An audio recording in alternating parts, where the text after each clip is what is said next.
very good morning, good afternoon, good evening, wherever you are. Welcome to this Third World Community Power Conference, Women in Community Energy. Before we start, I would like to just give you some technical information. This conference, of course, is a public event, so it's broadcasted live on YouTube. So whatever you say, please be aware that everybody can, in principle, join and listen to you. Then let me also request all the participants to stay muted until it's your turn to speak. We would call those people who are speakers or who raise their hands to speak at that point of time. For questions, please use also the chat window that you can see here, so that the moderators and the speakers can read your questions. So with this, I would like to hand over to Monica Oliphant to welcome the participants and to start our conference this morning, this afternoon. Monica.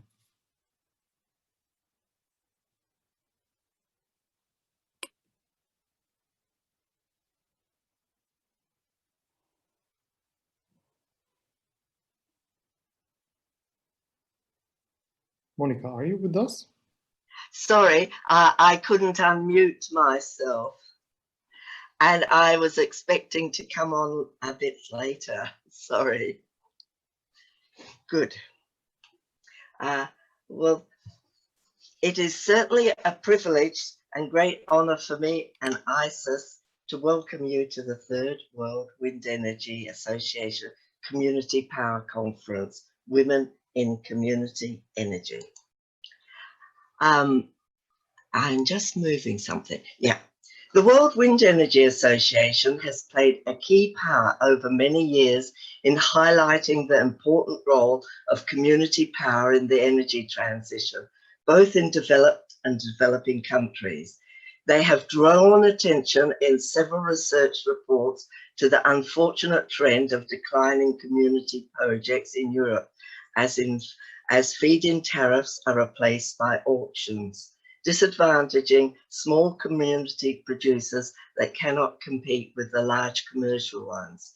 They have positioned their conferences in regions where they felt they could provide positive impact in Fukushima and Mali.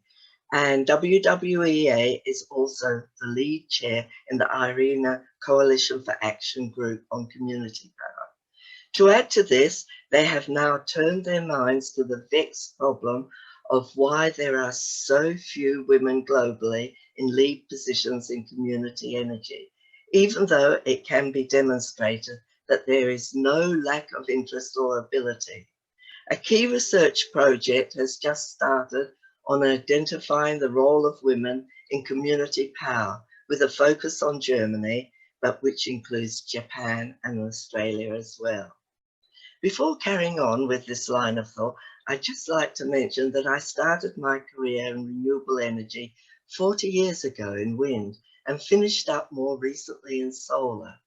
As the International Solar Energy Society representative on the WWEA board, I believe passionately in the importance of wind and solar working closely together, with the correct technology being used where it is most effective, and making them work together in a complementary fashion where possible. I have seen for myself how successful this can be in my state of South Australia, where lately, for a few hours on most days, just wind and solar together supply 90 to 100% of electricity generation for part of the day, and at the same time provide completely stable baseload renewable power and falling generation costs. I am glad ISES works closely with WWEA in promoting our two mainstream renewable technologies. I have great admiration for President of WWEA, Peter Ray, who established the REN Alliance over 12 years ago, principally to encourage renewable energy technologies to work together. Today, we are celebrating the role of women in community power. And looking at the program, I can see a number of names that are well known to me.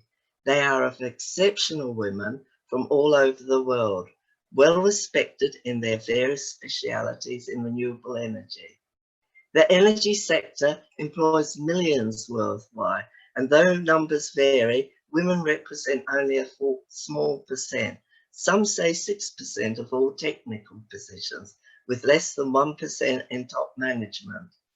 The representation of women in global wind and solar jobs and in community power is greater than in the energy sector as a whole, but still less than the share across the economy. The WWEA Women in Community Power project will help determine better statistics, and the reliable numbers will be determined if we are to lobby effectively for change. Nevertheless, it's not all bad news, as the very fact that the bias against women is identified as an issue and is starting to be addressed. It is a sign that things are changing, but unfortunately all too slowly. There have been some encouraging signs from Australia that traditionally has a very male-dominated energy-related workforce. Women now hold the very top executive positions in energy policy, regulation, and energy security. And there are a few women also heading large energy retailers. In the field of community energy, C4CE, the Coalition for Community Energy, that Taryn Lane will talk on later, and in their board, women dominate. There is only one man on their board and a woman as a chair. And the same is true in the crowdfunding community group Carina, Citizens Owned Renewable Energy Network Australia. Women in these high positions are recognised as being highly effective and respected in their fields. However, it is the lack of women in the STEM, science, technology, engineering, and maths related fields that is still a problem and needs increased representation. There are a few good signs in developing countries as well, where training and support for women to deliver clean energy to homes in rural communities is increasing.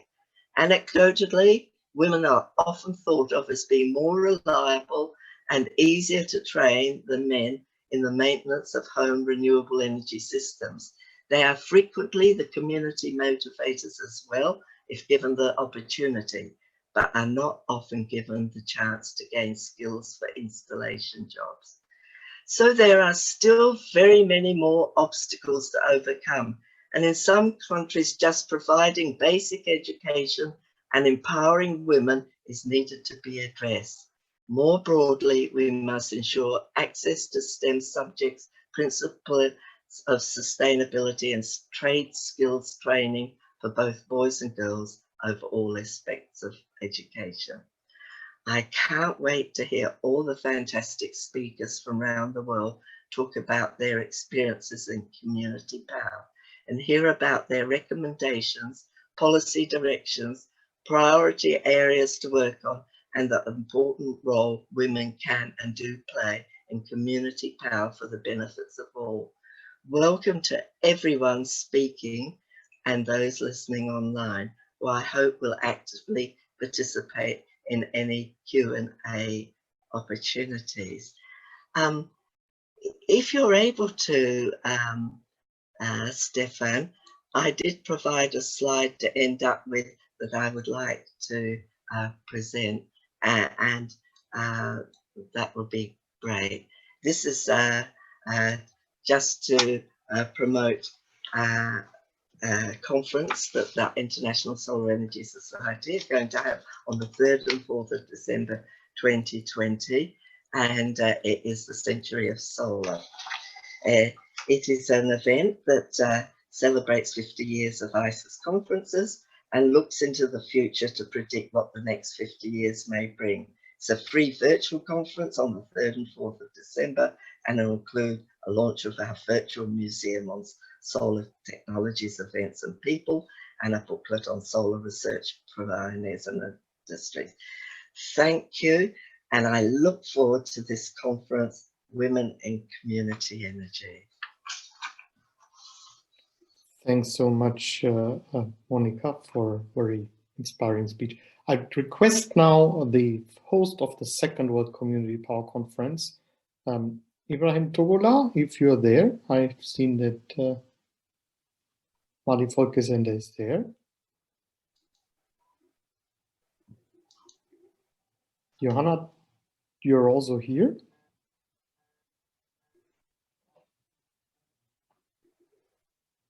If not, then I would request Marijke van Staden from ICLEI to welcome the participants. Marijke.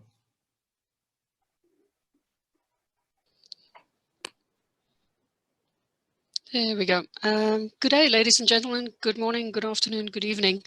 I'm very pleased to be here with you today, addressing a really important topic. And it's wonderful to hear Monica also stress that we're not yet at the point of gender equality, but we'll talk about that a little bit later. My name is Marijke van Staden. I work for ICLEI, Local Governments for Sustainability. We're very proud to be a partner of this event. For those of you who do not know ICLEI, it is an NGO, a global network of cities, towns, and regions. We have now more than 2,000 subnational governments in our network, and we're active in more than 100 countries, working on sustainable urban development, which is essentially a foundational theme where we wish to support the local and regional governments to move forward on climate action planning, on circular development, on resilient development, you name it, and we deal with the topic. So very much focus on community, and of course community energy is very close to my heart personally. I lead our climate work globally as the director of the Carbon Climate Center, where we work with our 26 offices around the world. And I'm also the director of business development, proving that women can do two jobs at once. We have a series of activities that we're supporting. I just would like to mention, and we'll deepen that in the panel as well, but we're leading the 100% renewables cities and regions network, which is open to any subnational governments out there. So if your city or your town or region would like to join, please put them in touch with us. We give very practical support and advice to move forward on 100% renewables, and community energy is definitely part of that. Back to you. Thank you very much, Stefan. Thanks so much, Marijke. Now let me try again. Is Ibrahim here with us? No, we have somebody else from Mali Volkesende. No, then, okay, let's go ahead with Tetsuhida, the host of the first World Community Power Conference. And you notice that we did not always have the topic of women in community energy, but this time we really try to have female panels. But anyway, we also have some male speakers as well, very few. Okay, thank you, Stefan, and good day, everyone. It's a night in Japan, and the other part is, I guess, it's different. And also very much welcome to everyone, and also very much delight, and also very much the honor to have the third, the World Community Power Conference, and especially the topics is women in community power. It was 4 years before we hosted jointly with Stefan, WWEA, and the Mali Folk Center, Togo, Ibrahim Togora, to the first World Community Power Conference. And the more and more the importance of the community power or bottom-up energy transitions or energy democracy movement is more and more important.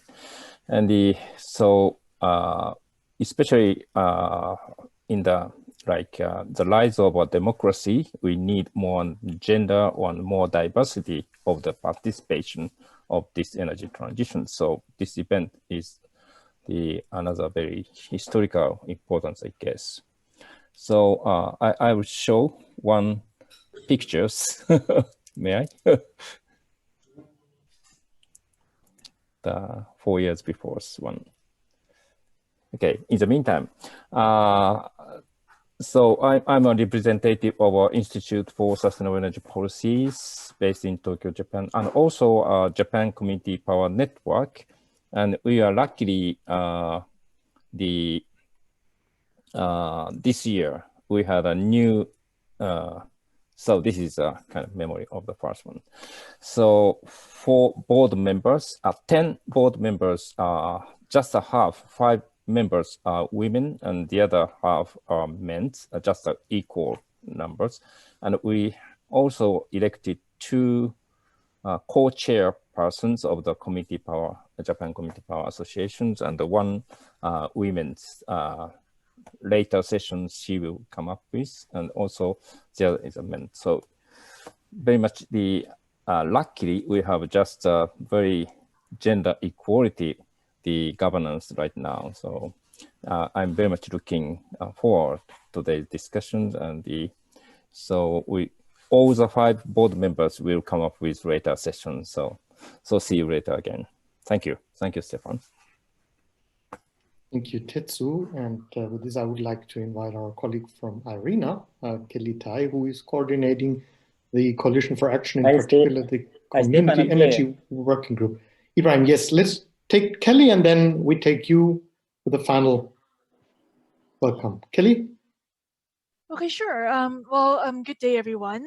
Stefan, first of all, thanks for giving me the floor to speak briefly to all of you about IRENA and the Coalition for Action. So my name is Kelly Tai, and I'm an associate program officer with the International Renewable Energy Agency, or IRENA for short. At IRENA, we do believe strongly that women must play an important role in the energy transition. And in this regard, we've been doing a lot of work on gender as well as community energy.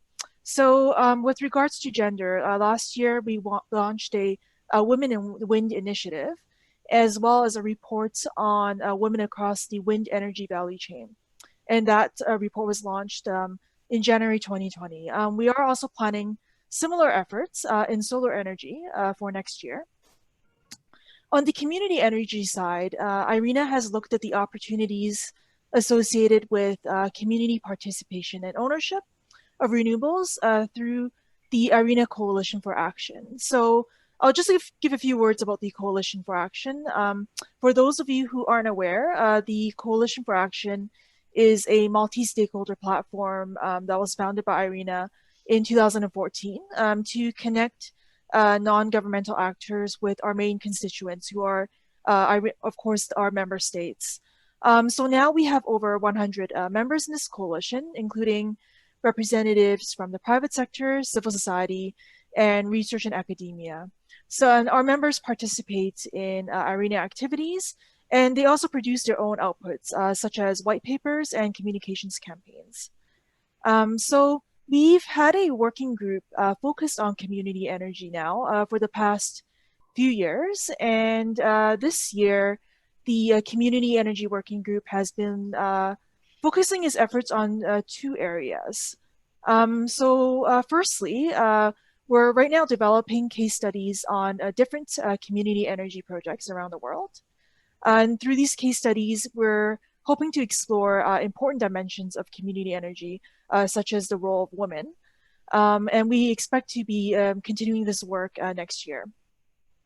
Secondly, and I'm very happy to announce this, next month, we're going to be launching a Coalition for Action white paper on financing community energy projects.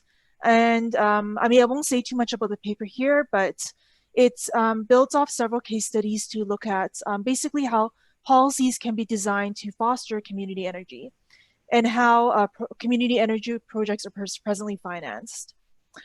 So in support of the launch of this paper, IRENA will also be holding a virtual event under a series of talks that we're holding right now called Policy Talks. There'll be more information posted on this session in the coming days on the IRENA website. But I can tell you right now that it's going to be happening on December 9th. And I would encourage all of you to take a look at the IRENA website and hope to see you in attendance at the session. And for more information, you can go to irena.org for that. So I'll leave it at there. I'm very excited to hear more about today's discussions, and thank you very much. Thanks a lot, Kelly, also for all the great work that you're doing in this field. And then now the last speaker of our opening session would then indeed be, not least, Ibrahim Tokola. I'm happy to have you here in your capacity as co-host and as the host of the second World Community Power Conference, which took place more or less exactly 2 years ago in Bamako. Ibrahim.